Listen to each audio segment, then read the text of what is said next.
Hello friends, welcome to my channel best knowledge. Today is my topic types of stress. इसके जो types हैं उसी के ऊपर आज हम डिस्कस करने वाले हैं। ये हमारा सेकंड पार्ट होगा साइकोलॉजी के अंदर। इससे पहले मैं आपके साथ जो है स्ट्रेस क्या होता है, उसकी मीनिंग, उसकी डेफिनेशन आपके साथ शेयर कर चुकी हूँ। आगे बढ़ने से पहले अगर आप मेरे चैनल पर न्यू हैं तो प्लीज इस चैनल को लाइक शेयर एंड सब्सक्राइब जरूर कर लीजिएगा। जितना हो सके उतना ज्यादा शेयर करने की कोशिश कीजिएगा। तो लेट्स स्टार्ट। हम इसके जो टाइप्स के हैं इनके देख लेते हैं। The major reason behind causation of stress is those social and technological changes that are developing very fast. These changes have changed the lifestyle of individual. These changes are multiplying the needs of individual. Every individual form, every strata of society is coming under the clutch of these needs. However, achievements of those needs is very difficult. Achievements of these needs require big financial resource, good control on the environment, behaviors of skill and abilities. Lacking any one among these and produce blockages in the achievements of goal. On this basis, stress and can be divided into three types. इन्होंने कहा है कि stress के मतलब बोला है कि stress के कारण ही उसके पीछे जो मेजर रीजन है उनकी जो सोशल एंड टेक्नोलॉजी जो बहुत ही तेजी से आगे की ओर बढ़ रही है, यानी कि डेवलपमेंटिंग, यानी कि इसमें क्या डेवलप हो रहा है, यानी कि डेवलपिंग हो रहा है। ठीक है, पहले क्या था, टेक्नोलॉजी नहीं था और सब कुछ क्या था, मतलब मैन हैंडमेड होता था। लेकिन अब क्या है, नई नई टेक्नोलॉजी आ चुकी है।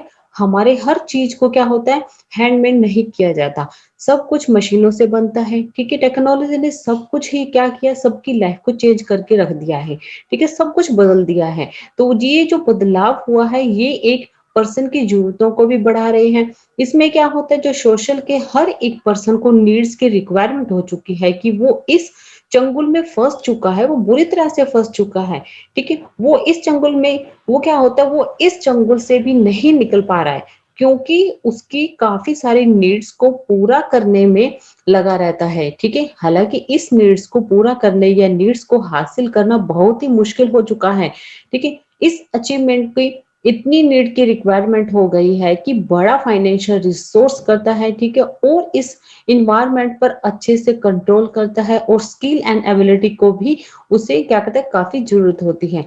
इनमें से किसी को क्या होता है, यानी कि इसमें खोने की जो गोल्स होता है उसको पाने में भी काफी सारी रुकावट आती है। इस बेस पर वो क्या करता है, इस बेस पर वो स्ट्रेस को तीन जो है टाइप में डिवाइड किया है। फॉर एग्जांपल मैं आपको देती हूँ, जैसे एक पर्सन को अपनी जो फैमिली बच्चों की नीड्स को पूरा करना है। ठीक है, वो क्या करता है, काफी ज्यादा मेहनत करता है। उससे अपने को क्या करता है, वो अपने को पाने के लिए मेहनत करता है, यानी अपने गोल्स को पाने के लिए भी मेहनत करता है। पर उसके पास पैसा नहीं है, वो फाइनेंशियल उठा लेता है। ठीक है, फाइनेंस जो है पैसा उठा लेता है पर चुका नहीं पाता है। वो इतना स्ट्रेस में चला जाता है कि उसे समझना भी बहुत ज्यादा ही व्यर्थ हो जाता है कि उसे कैसे समझाया जाए। उसे जितना समझाओ वो उतना ज्यादा ही गुस्सा करता है, वो उतना ज्यादा ही फ्रस्ट्रेशन होता है। तो कहने का मतलब ये है इसमें कि वो अपने जो गोल्स है उसको पाने के लिए दिन रात वो मेहनत तो कर रहा है, लेकिन आजकल ये टेक्नोलॉजी इतनी बढ़ चुकी है कि उनका जो काम खुद वो करते थे, जिसमें उनकी मेहनत लगती थी, आजकल उसे इजी कर दिया गया है। ठीक है, सैलरियां कम हो चुकी है, तो उसमें क्या होगा, उसका जो फैमिली है उसके जो रिक्वायरमेंट नीड्स है उसे वो क्या है कंप्लीट नहीं कर पाता है। ठीक है, वो फ्रस्ट्रेशन हो जाता है, उसे गुस्सा आता है। तो इन्होंने क्या किया है, इस बेस पर स्ट्रेस को थ्री पार्ट में डिवाइड किया है। कौन कौन से वो हम देख लेते हैं। जैसे इन्होंने दिया फ्रस्ट्रेशन, सेकेंड आता है कॉन्फ्लिक्ट एंड थर्ड आता है प्रेशर। फ्रस्ट्रेशन में क्या होता है, इसमें दिया motivation help in achievements of the goal but is not possible to make successful achievements for every type of goal is such and competitive and word. Thus blockage in achievements of goal is called frustration. It can also be described as mixtures of feelings of anger and irritation, depressions, as in blockers in the achievements of goal.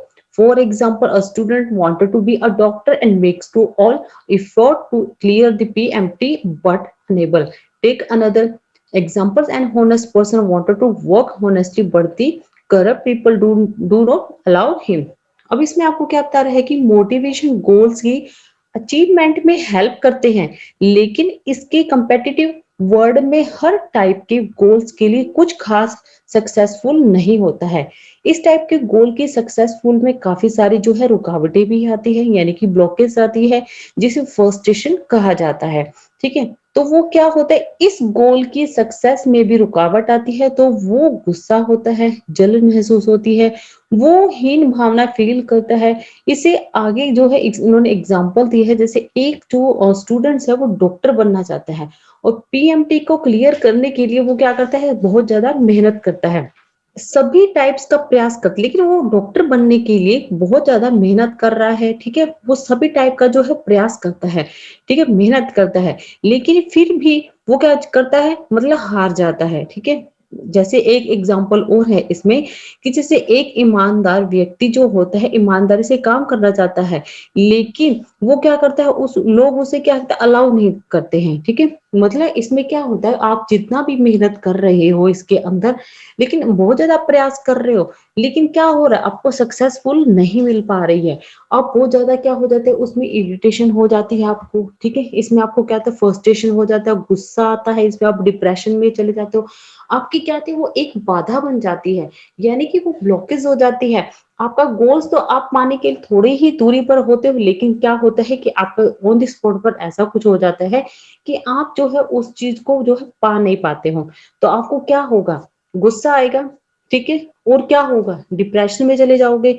तो वही चीज इसमें बोली गई है कि अपने लक्ष्य को पाने के लिए जो स्टूडेंट्स है वो काफी मेहनत करते हैं, लेकिन जब उनका मुकाम क्लियर नहीं होता है तो वो क्या होता है, उनको वो फ्रस्ट्रेशन हो जाते हैं, वो स्ट्रेस में चले जाते हैं। ठीक है, तो इसमें कहने का मतलब यही है कि अपने आप को जो है कंट्रोल करना थोड़ा सा आना चाहिए। क्लियर। इसके बाद जो बताया गया है कि कॉन्फ्लिक्ट्स है, it is considered the most serious types of stress. It is the Allah also of frustration but due something different in its nature. It is the described as separate type. The blockage in achievement is the created by goal itself. It is a condition when two or more goals come into competition with each other in such a way that achievement of one goal is blocked by other goals. It is called conflicts. इसमें आपको बता रहा है कि इसमें क्या होता है, सबसे बड़ी बात, इसे सबसे ज्यादा जो है सीरियस टाइप का स्ट्रेस माना जाता है। ठीक है, यह एक फ्रस्ट्रेशन भी होता है, बट इसकी नेचर इसे डिफरेंट जो है टाइप में डिस्क्राइब किया है, और अचीवमेंट में ब्लॉकेज आ रही है, और गोल्स के द्वारा ही क्रिएटेड होता है। ठीक है, क्या होता है, गोल्स के द्वारा ही क्या होता है, क्रिएटेड होता है। पॉइंट आता है, it is a condition when two और more than two equally attractive goals come into competition with each other in such a manner that only one can be achieved. For example, a student is having final exam and on the same day his brother's marriage is declared. A person get an appointment for the job from two places at the same time. Both jobs are equally attractive and he want to join both, but it is not possible. In some case the person can manage by and dealing the achievement of other goals if it is the possible. इसमें आपको क्या बता रहे हैं, इसी मतलब condition है। ठीक है, यह एक ऐसी कंडीशन है जब दो या दो से अधिक इक्वली रूप से अट्रैक्टिव गोल एक दूसरे के साथ इस तरह से कंपटीशन करने के लिए आते हैं कि केवल एक ही गोल्स को जो है प्राप्त किया जा सकता है। एक स्टूडेंट फाइनल एग्जाम दे रहा है, फॉर एग्जाम्पल इन्होंने दिया है जैसे कि जो एक स्टूडेंट है वो फाइनल एग्जाम दे रहा है, और उसी दिन उसके जो ब्रदर है उसकी मैरिज को अनाउंसमेंट कर दिया जाता है। ठीक है, उसके जो ब्रदर है उसकी क्या है, मैरिज है। तो क्या होता है, उसे वहां भी पहुंचना है, मतलब कि एक व्यक्ति को एक ही टाइमिंग में दो स्थानों पर जाना है, कि दोनों जो है इक्वल रूप से क्या अट्रैक्टिव है। किसी केस में यदि वो संभव हो सके, व्यक्ति जो है वो दूसरे गोल्स की प्राप्ति में देरी करके क्या करता है, मैनेजमेंट कर सकता है। अगर उसे दो जगह पहुंचना है, ठीक है, और मतलब दोनों को ही अटेंड करना जरूरी है, उसे अपनी जो है एग्जाम भी देने हैं और अपने ब्रदर की जो मैरिज है उसे भी अटेंड करना है, तो उसको क्या करना होगा, टाइमिंग के अकॉर्डिंग मैनेजमेंट करना होगा। ठीक है, तो उसको दोनों ही चाहिए, तो दोनों में से उसे क्या करना होगा, उसे अपने आप को इस टाइप का बनाना होगा कि वो दोनों को ही जो है प्राप्त कर पाए। क्लियर, ताकि वो मैरिज भी अटेंड कर पाए और उसका जो एग्जाम हो सही टाइम पर जो है फिनिश भी हो जाए। वो इस टाइप के अपने आप को टाइमिंग के अकॉर्डिंग मैनेजमेंट करेगा। क्लियर। इसके बाद जो सेकंड पॉइंट आता है अवॉइडेंस एंड अवॉइडेंस, इसमें क्या बताया गया है वो भी देख लेते हैं। इसमें it is type condition when two or more than two equally advised and goals appear in such a manner that person want to be avoid the pain of both but only one can be avoided. For example, a child has not finished his homework. If he will go to school, then teacher will and certainly and punish him. But he if stay at home, then punishment from father is defined. There is a one solution to it, that he should and run away from the situation. But it may leads to other and dangers. Thinks of the outer word the person just and ऑलिसिकेट्स and between the two goals. इसमें आपको क्या बता रहा है, इसमें जो बताया गया है बहुत ही ज्यादा अच्छे तरीके से बताया है। इसमें इसमें बताया गया है कि यह टू टाइप्स की कंडीशन होती है, दो या दो से अधिक समान रूप से प्रतिकूल जो गोल्स होते हैं वो इसमें दिखाई देता है। एक ऐसा तरीका है जिसमें जो व्यक्ति है वो क्या करना चाह रहा है, वो जो है पनिशमेंट से बचना चाह रहा है। जैसे फॉर एग्जांपल मैं आपको देती हूँ, जैसे एक मतलब पर्सन है, वो गवर्नमेंट जॉब करता है, उसके ऑफिस में कोई ऐसी प्रॉब्लम आ चुकी है जिससे वो बचना चाह रहा है, ठीक है? तो वो क्या होगा, वो भाग रहा है या बच रहा है? उसे या तो एक चीज का सामना करना होगा, या तो वो फेस करे उन चीजों का, या फिर वो छुप जाएगा, यानी कि या वो भाग जाएगा, ठीक है? फॉर एग्जांपल एक जैसे मैं आपको बताती हूँ, जैसे एक स्कूल का बच्चा होता है, वो स्कूल में जाता है, उसे काफी सारा होमवर्क भी दिया जाता है। जब वो अपना होमवर्क कंप्लीट नहीं करता, वो स्कूल में जाता है, तो टीचर उसे क्या करती है, डांटती है। तो डांटने पर क्या होता है, बच्चे को ऐसा लगता है कि शायद मैंने गलती की है तो मुझे इसलिए डांट पड़ रही है। इससे अच्छा तो मैं यही करता, अगर मैंने होमवर्क ही नहीं किया है तो मुझे स्कूल आना ही नहीं चाहिए था। अगर वो घर पर रहता है, उस जो होमवर्क उसने कंप्लीट नहीं किया, उसके फादर को या मदर को पता चलता तो क्या होगा, तब भी उसे क्या होगा, पनिशमेंट मिलेगी। स्कूल में जाएगा तो भी क्या होगा, उसे पनिशमेंट मिलेगी, ठीक है? तो वो इन सब चीजों से भागता है, अपने आप को बचाने की कोशिश करता है कि मैं इन सब चीजों में ना फंसूं और इजिली इससे बाहर भी आ जाऊं। तो इसमें कहने का मतलब ये है कि हमने हमारे ऊपर जितनी भी परेशानियां आ जाए, हमें उन चीजों का फेस करना चाहिए, उससे भागना नहीं चाहिए। उन चीजों का जो है हमें मुंह तोड़ जवाब भी देना चाहिए, ठीक है? तो तभी हम जो है आगे सक्सेसफुल हो पाएंगे। अगर हम डर के ही अंदर बैठे रहेंगे तो क्या होगा, हम उन चीजों का सामना नहीं कर पाएंगे और हम अंदर ही अंदर रह जाएंगे, तो हम स्ट्रेस में चले जाएंगे, ठीक है? ये बाहरी की जो दुनिया होती है, इसका भी हमें सामना करना चाहिए। अगर आप ऐसे ही भागते रहोगे तो आगे आने वाले टाइम में आपके लिए काफी डेंजरस हो सकता है, ठीक है? तो इन चीजों का आपको ध्यान रखना है कि आपको इन सब चीजों से नहीं भेज जो है भागना है, इन चीजों का सामना करना है आपको। इसके बाद जो नेक्स्ट पॉइंट आता है, इसमें बताया गया है approach and avoidance. It is the most serious type of conflicts. It is the condition when a goal has both attractive and aversive and characteristic.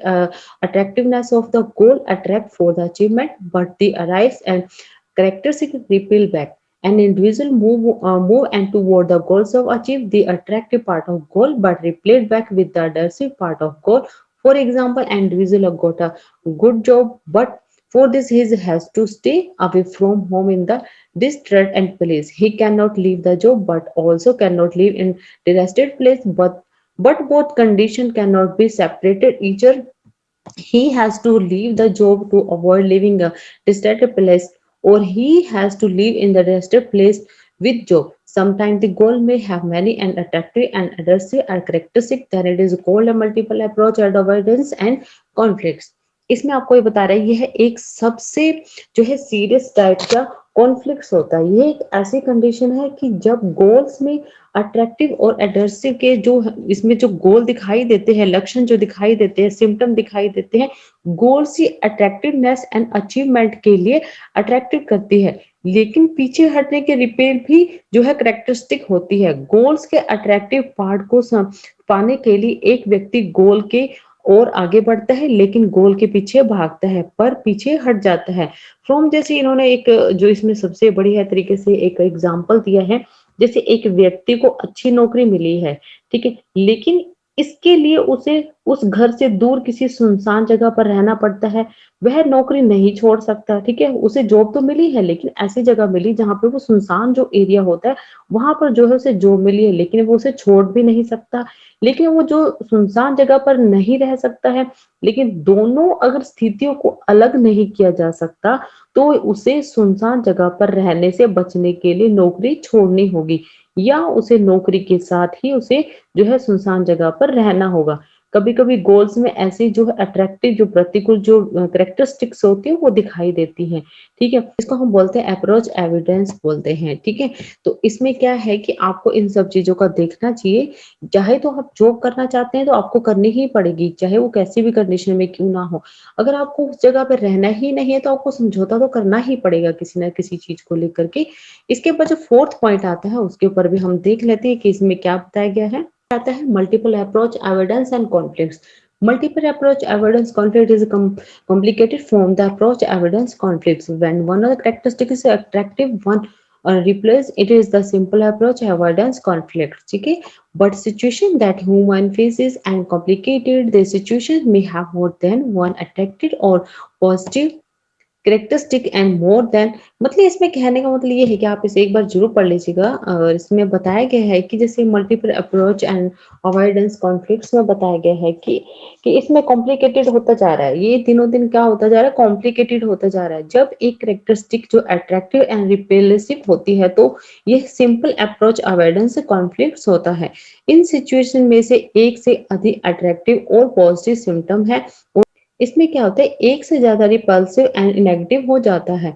इस तरह के संघर्ष इसमें क्या होता है, मल्टीव्यू एंड अवॉइडेंस जो है इसमें स्ट्रगल के रूप में माना जाता है, ठीक है? जैसे फॉर एग्जांपल क्या है, जैसे एक लड़की के पास एक ऐसे लड़के का जो है उसके पास मैरिज का प्रस्ताव आता है, जो अच्छी नौकरी है उसके पास, अच्छा परिवार है, लेकिन साथ ही उसे अपने करियर, एजुकेशन, अपने माता-पिता का भी बलिदान करना पड़े, ठीक है? तो इसलिए तो वह इस मैरिज की सभी जो पॉजिटिव चीज़ें हैं, मतलब जो इस मैरिज की जो सभी जो पॉजिटिव चीज़ों को पूरा करने के लिए अपने सपने को पूरा करती है, या इस जो मैरिज की सभी पॉजिटिव चीज़ें होने का सपना देखती है या मना कर सकती है, ठीक है? या मना कर भी देती है ताकि इस शादी की जो नेगेटिव चीज़ें हैं उससे क्या हो जाए, बचा जा सके। अगर वो मैरिज करती है लड़की तो वो अपने जो है आगे के जो फ्यूचर है उसके बारे में सोचती है। अगर मैं मैरिज कर भी लेती हूँ तो उसका फ्यूचर कैसा होगा? अगर वो शादी नहीं करती है, वो चाहती है कि मैं अभी शादी ना करूँ, लेट करूँ, पहले मैं अपना फ्यूचर के बारे में है जो सोचूँ, अपने फ्यूचर को सेट कर लूँ, उसके बाद जो है मैं मैरिज करूँगी, उसके बाद मैं अपने फ्यूचर को सेट जो है अपने आप ही हो जाएगा। तो वो ये सब चीज़ें सोच रही है, ठीक है? तो आपको इन सब चीज़ों को देखना है कि आपको जो है समझौता नहीं करना, अपने आप को सोचना समझना है। क्लियर? तो यही है इस वीडियो के अंदर जो मैंने अभी आपको बताया। अगर आपको मेरी ये वीडियो अच्छी लगी तो please like, share and subscribe ज़रूर कर लीजिएगा and thank you so much.